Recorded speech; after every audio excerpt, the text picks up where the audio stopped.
My parents dragged me to court so my brother could steal the house I've lived in for. The words hit me like a physical blow. You're holding the company back. In that instant, my entire life, my family, my legacy, everything I'd bled for, just imploded.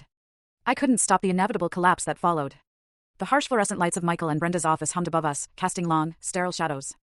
The air was thick, suffocating with a silence that screamed their verdict, leaving no room to breathe. Growing up, our family business wasn't some storybook adventure. For me, it was always inventory, customer complaints, and the smell of stale coffee ingrained in my clothes.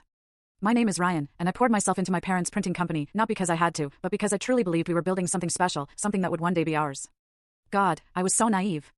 Our printing company started as Michael's dream back in the late 80s, just one old Xerox in a garage full of boxes. Slowly, we built it up. We landed local contracts, with law firms, schools, real estate offices. Brenda handled the money, Michael ran the day-to-day. And me? I was sweeping floors at 11. By high school, I could fix a jammed roller blindfolded. I learned the books, I built client relationships, I even pitched to executives. I did it all because it wasn't just a job, it was our story, our family's story. Then there was Chloe, my sister, 5 years younger. She was always different.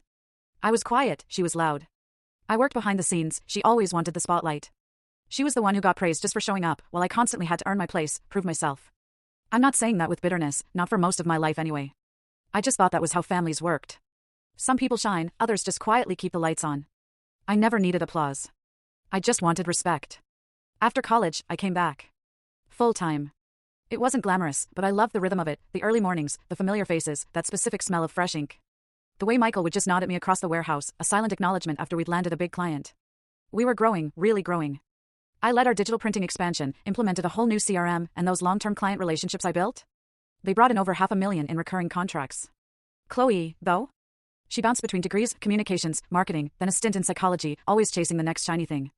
She'd pop in for holidays, drop some unsolicited big ideas, then vanish. Once, she actually told me I needed to rebrand the entire business for Gen Z. When I just looked at her, confused, asking what that even meant for a commercial printing company, she rolled her eyes and called me so literal.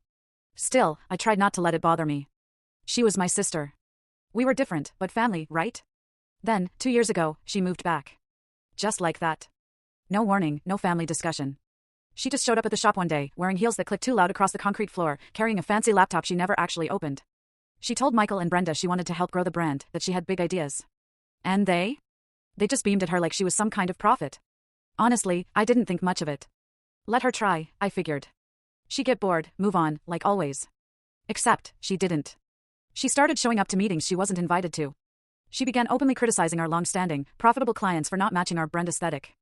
How do you even begin to fight against your own family when they've already made up their minds like that? Bottom left of screen, click full story.